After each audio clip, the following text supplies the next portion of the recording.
Here we are. It's Peter Gregory, First Choice Business Brokers with Len Bruskowitz from Focal Point of Business Mentoring and Advising. And we're here talking about some of the commonalities that we have with clients that we approach. They're in a prospect stage or they're at different life cycles of business when we actually start working with them. And with that, is there a framework, Len, that you go into that you try to assign as you start questioning or getting information from a prospect and a client there? Do you have some kind of structure and process about how you fit the parts together to be able to get back to them? Ones that may be operating really well and are supporting success, and those that even the owner may not even be aware of that are administrative maybe and dragging them down. How do you come in there with anything like a balanced scorecard, or how do you work? How do you get working with a client and help get on the same page with them? Yeah, great question. Definitely have a framework. And I think about, in addition, clearly one of the first things I look at are their financial statements just to get a sense of where the business is. But the financials really don't give you a full picture of the true value of the business. Most of the value is in what, are more intangible type things. And from a framework perspective, I look at about 40 different things that either add or subtract from the value of a business. So just to give you a sense, things like how much customer concentration is there, right? What is the defensibility of the business? In other words, how easy is it for competitors to join in? What are the growth prospects for the industry? Is it something that's flat? Is it something that's growing quickly? Is it something maybe that's declining? You know, how well are the business processes documented, right? Well, what are the experience and skill levels of the employees within the company? Those are all things that I look at, and it's based on a conversation with the owner. And what we end up doing is ranking each of those as red, yellow, or green, kind of, issue, okay, or great. And then what we end up doing is ranking each of those with their actual impact on the value of the company. And then we start working on those things that are red and have the greatest impact on value. So some of those things you can imagine can be fixed pretty quickly, right? Some of them can't.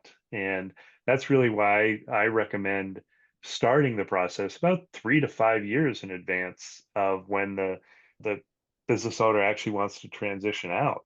The silver lining in this, though, Peter, is that as we start to work on some of these things, yeah, a lot of times profits increase and stress levels decrease on the part of the owner. So it's not just at the end of the rainbow, there's benefit all along the way. And I'm guessing that when that business comes to you, you're a lot happier because you don't have to do a lot of polishing on your end and can get right on with the sales transaction. So I'd love your take on that.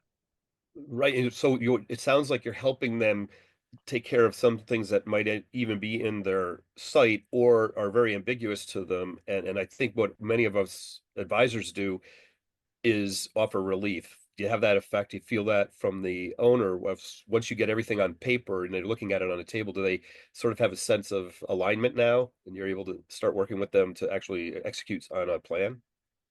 Yeah, absolutely. I mean, the big piece to this is a lot of business owners are phenomenal at running their business, but they tend to be pretty internally focused.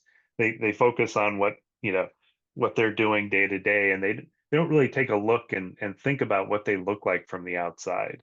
That's what I help them do is bring that perspective as what does a potential buyer care about, and spend some time on those things. And again, this isn't all about, you know, working on superfluous stuff. This is things that are core to the business that potential buyers care about. And again, those are the kinds of things that you can then highlight to say, this is a well-run company. This is prepared. This business is prepared to transition. That's interesting. I was thinking as you were saying that of how you deal with each of these owners. I'm not sure the scale of the kinds of companies that you work with, but probably many of them, for the most part, even though they have employees, are almost solopreneurs because their team is all in their head or in their heart, and they have to provide all the solutions that a larger organization would have to do. Is there a way you get in there and on an individual basis, kind of assess, match them up with what you're finding out about, strengths and weaknesses, let's say, do you work with them on a personal level? You figure out what their skill bases or their aspirations are even for going through with a plan? Definitely. And part of this comes, I mean, you're exactly right. Much of the what it takes to run the business is typically up here in the owner's head, which is really problematic because nobody can buy that business because they're not buying the owner. And so what I talk to business owners about is what are the things you are really, really good at? Like what is your highest value? And then I ask them to kind of rank the other things that they do. And what you find is, a lot of times business owners are spending a fair bit of their effort on, minimum wage level tasks. And that's a case where you say, okay, somebody else can do that job for you. Anything below what you're doing at your best is something you should farm out to somebody else because A, it's cheaper, B, it's less stress for you. And now that lets you work on the most important things that are going to drive value. Oh, that's interesting. And then, each of these people that you're working with are probably a little bit different. And so some of them might have more characteristics of their experience. I always go back to aspirations also because that brings a lot together. But are you able to maybe figure out whether this person's going to be able to tackle their biggest problems? Is there anything you do with an owner to try to help match up what you can sense as skills and ambitions or such aspirations with what the task at hand is going to be? Yeah, absolutely. So I spend some time with them talking about their goals, talking about their skills and really try to get them to rank, what are they awesome at and what are they not so awesome at? Because nobody's great at everything, right? We can fight our way through it, but what that leads to is, working on the things where, that they love to do and that they're the best at is how I get them through this process. And then again, you see that sense of relief when they say, "You mean I don't have to do the, AP reconciliation anymore, right? Because I didn't go in business to become an accountant, right?" So Wow, when you that's when you can free them of those things that they really don't enjoy doing, it's great feeling for them. Yeah, that's great. I think if you help them get a tailwind where I mean the common word out there these days is what your superpowers are. And I think it's like hyperbolic maybe, but it actually points out that you have like your super strengths and you just want to stay in the lane, right? And so some of what you're doing is make sure they get to the right altitude for the right tailwind and just stay in their lane. And do you see that happen? What kind of successes have you had with that, moving people into their strengths? Yeah, it's again, it's a sense of relief. It's I gotten better work-life balance. And oh, by the way, I'm making more money because I'm focused on the stuff I'm really good at rather than spending a bunch of time on kind of, technician level tasks as opposed to strategic level tasks. So it it's there are multiple benefits that you can see, and it's this decreased stress is a huge one.